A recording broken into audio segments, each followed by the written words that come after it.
warahmatullahi wabarakatuh. TOS TBC. Perkenalkan, saya Dr. Anissa Abriana Azemi, bertugas sebagai dokter di UPTD Puskesmas Air Putih, Kota Samarinda, Provinsi Kalimantan Timur. Izinkan saya akan memberikan sedikit informasi tentang penyakit tuberkulosis. Seperti kita ketahui bersama bahwa tuberkulosis atau yang kita kenal sebagai penyakit TBC adalah penyakit yang disebabkan oleh kuman bernama Mycobacterium tuberculosis. Penyakit ini seringkali menyerang paru-paru, tetapi tidak menutup juga kemungkinan bahwa Mycobacterium tuberculosis dapat menyerang organ-organ lain di tubuh kita, seperti otak, usus, kulit, dan lain-lain. Penyakit ini bukanlah penyakit guna-guna, apalagi penyakit keturunan. Penularannya adalah apabila orang yang menderita TBC kemudian batuk, bersin, atau berbicara, memindahkan kuman yang melayang-layang di udara. Apabila ada orang di sekitarnya menghirup kuman tersebut, maka orang tersebut sudah terpapar dengan kuman TBC. Orang yang terpapar dengan kuman TBC belum tentu menjadi sakit TBC saat itu juga, tetapi kuman TBC bisa tidur dalam waktu yang lama atau disebut dengan dorman, kemudian menjadi aktif pada saat kondisi tubuh orang yang menghirup kuman tersebut lemah. ILTB ini tidak menular, tetapi patut diwaspadai dalam beberapa tahun ke depan kumannya akan menjadi aktif kembali. Bagaimana cara kita mencegah agar kita tidak tertular oleh penyakit TBC?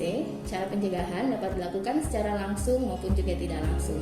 Secara langsungnya adalah kita selalu menggunakan masker untuk keluar rumah. Kemudian apabila kita batuk, kita melaksanakan etika batuk. Lalu kita membuang dahak di tempat terbuka dan di bak sampah.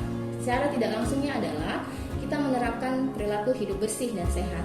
Kemudian pada saat bayi jangan lupa vaksinasi BCG. TBC yang paling menakutkan untuk kita semua adalah kematian, dan untuk anak-anak yang paling sering adalah berat badannya sulit naik, ya. Kemudian tumbuh kembangnya dikhawatirkan tidak sesuai dengan usia mamanya. Terapi pencegahan tuberkulosis atau yang biasa kita kenal dengan TPT diberikan kepada mereka yang teridentifikasi sebagai ILTB, infeksi laten tuberkulosis. Siapa sajakah mereka ini? Yaitu orang anak-anak ataupun dewasa yang tinggal satu rumah dengan penderita tuberkulosis paru bakteriologis. Bakteriologis ini artinya hasil skutum atau dahaknya itu positif, baik pemeriksaan dengan tes cepat molekuler ataupun dengan DTA.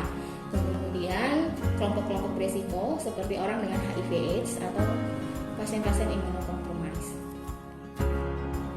Adapun manfaat untuk pemberian TPT tentu saja mencegah dari terjadinya penyakit tuberkulosis agar mereka yang sudah ada kuman tetapi tidak menjadi sakit, kuman-kumannya tidak menjadi aktif, terutama untuk anak-anak kita. Oleh sebab itu, terapi pencegahan tuberkulosis pada saat ini memang lebih difokuskan kepada balita usia di bawah 5 tahun. Adapun kriteria balita yang bisa menerima TPT adalah balita-balita yang kontak erat dengan penderita TBC paru aktif, atau artinya tinggal satu rumah dan bertemu setiap hari dengan penderita TBC paru aktif. Panduan untuk terapi pencegahan tuberkulosis bagi balita saat ini yang bisa digunakan adalah 6H. 6H ini artinya minum obat isoniazid selama 6 bulan dan setiap hari. Panduan 6H ini bisa digunakan untuk balita di segala umur, jadi mulai 0 sampai dengan 5 tahun.